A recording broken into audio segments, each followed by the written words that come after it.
warahmatullahi wabarakatuh. Perkenalkan, saya Almanda Najwa Nur Syahada, saya mahasiswa dari Universitas Horizon Indonesia. Sebelumnya saya ucapkan terima kasih kepada para orang tua siswa dan juga kepada para guru dan juga kepala sekolah yang sudah mengizinkan saya untuk melakukan edukasi kesehatan ini. Yang dimana edukasi kesehatan yang akan saya jelaskan ini mengenai perilaku hidup bersih dan sehat. Yang dimana perilaku hidup bersih dan sehat ini bertujuan untuk mengatasi dan juga mencegah diare dan juga kerusakan gigi agar tidak semakin parah yang sedang terjadi kepada para anak ibu dan bapak. Waktunya tidak akan lama, kurang lebih 30 menit, tetapi sebelum saya menjelaskan mengenai materi edukasi kesehatan ini, saya ingin ibu dan bapak untuk mengisi pertanyaan-pertanyaan yang sudah saya siapkan. Jadi di sini sudah ada barcode yang bisa Bapak dan Ibu scan, yang dimana nanti akan langsung muncul pertanyaan-pertanyaan yang sudah saya siapkan. Silahkan Bapak dan Ibu untuk di-scan terlebih dahulu. Baik, saya ucapkan terima kasih kepada para Bapak dan Ibu yang telah mengerjakan soal-soal yang sudah saya siapkan tadi. Baik, selanjutnya saya akan langsung menjelaskan mengenai perilaku hidup bersih dan sehat.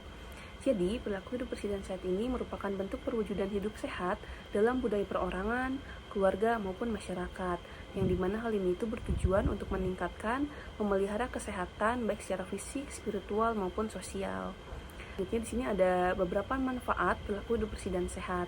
Yang pertama ini ada manfaat untuk di sekolah. Jadi manfaat perilaku hidup bersih dan sehat di sekolah ini yaitu mampu menciptakan lingkungan yang bersih dan sehat, dan juga dapat mendukung kelancaran pembelajaran dan mengajar para siswa, guru, serta masyarakat di sekitar lingkungan sekolah. Dan lalu selanjutnya untuk manfaat di rumah, yang pertama yaitu setiap anggota keluarga tidak mudah terkena penyakit, dan lalu anggota keluarga juga mendapatkan kesejahteraan dikarenakan produktivitas anggota keluarga yang semakin meningkat. Selanjutnya ada perilaku hidup bersih dan sehat yang harus diterapkan kepada anak bapak dan ibu. Yang pertama yaitu menggosok gigi.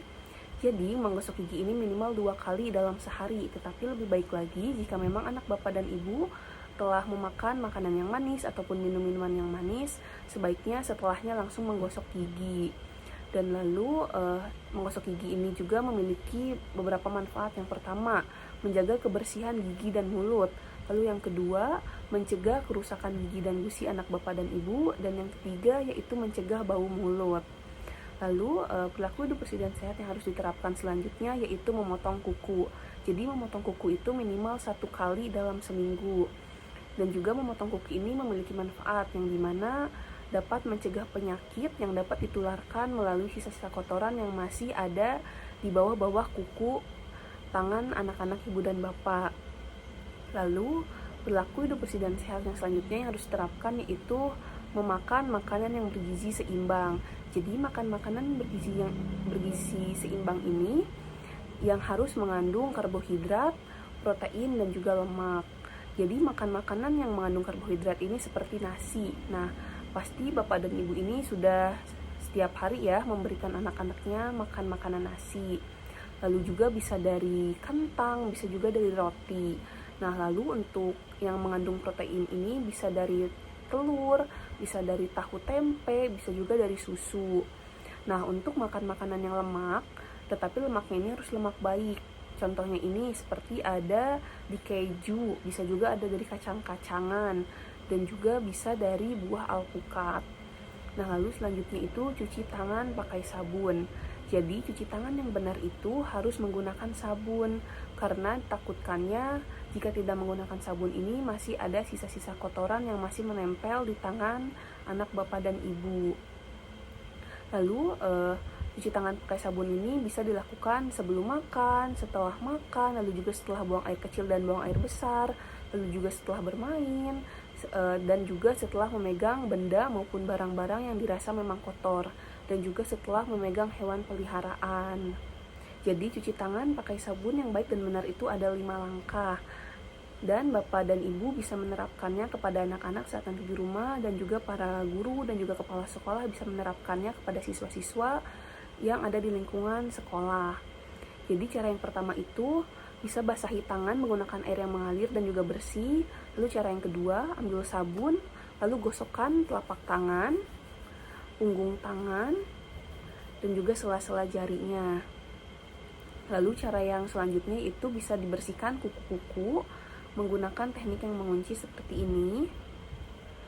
Lalu setelah itu bilas menggunakan air yang bersih dan juga mengalir. Lalu setelah itu keringkan, bisa menggunakan tisu maupun handuk kering yang bersih. Nah, selanjutnya di sini ada cara mengatasi diare dan juga cara mencegah kerusakan gigi pada anak-anak ibu dan bapak saat di rumah. Yang pertama itu mencuci tangan pakai sabun. Nah, cuci tangan itu sudah saya jelaskan tadi ya, langkah-langkahnya seperti apa. Lalu yang selanjutnya minum banyak air putih, yang dimana minum air putih ini dapat menggantikan cairan yang hilang karena diare. Lalu yang selanjutnya membuat larutan garam dan gula, yang dimana larutan garam dan gula ini dapat mencegah dan juga mengatasi dehidrasi kepada para anak ibu dan bapak yang sedang diare.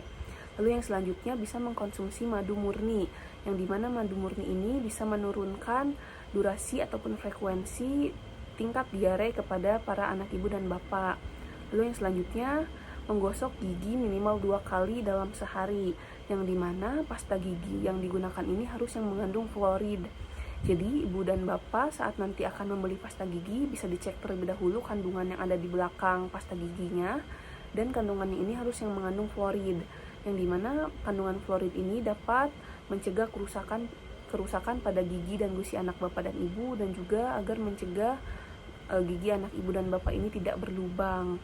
Lalu yang selanjutnya itu mengkonsumsi makan makanan yang bergizi. Nah, contohnya itu sudah saya jelaskan tadi sebelumnya, seperti harus ada kandungan karbohidrat, protein, dan juga lemak.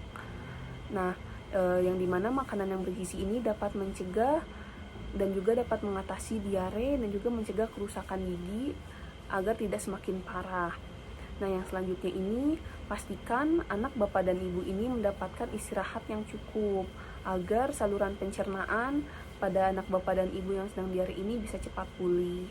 Baik Bapak dan Ibu, saya sudah selesai menjelaskan materi edukasi kesehatan mengenai perilaku hidup bersih dan sehat. Nah, di sini saya ingin Bapak dan Ibu untuk mengisi pertanyaan-pertanyaan lagi, yang dimana pertanyaan ini masih sama seperti yang di awal, tetapi mungkin Bapak dan Ibu bisa mengisinya lagi dengan lebih baik, karena kan materinya sudah saya jelaskan sebelumnya.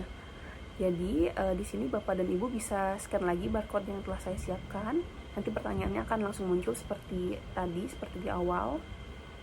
Baik, saya ucapkan terima kasih kepada para Bapak dan Ibu, orang tua siswa, kepada para guru, dan juga kepada kepala sekolah yang telah mau mengisi pertanyaan yang telah saya siapkan. Dan juga saya ucapkan terima kasih karena telah mau mendengarkan penjelasan mengenai edukasi kesehatan, perilaku hidup bersih dan sehat tadi. Dan saya harap Bapak dan Ibu sekalian bisa menerapkannya kepada para siswa dan juga kepada para anak Bapak dan Ibu sekalian. Saya sekali lagi ucapkan terima kasih. Wassalamualaikum warahmatullahi wabarakatuh.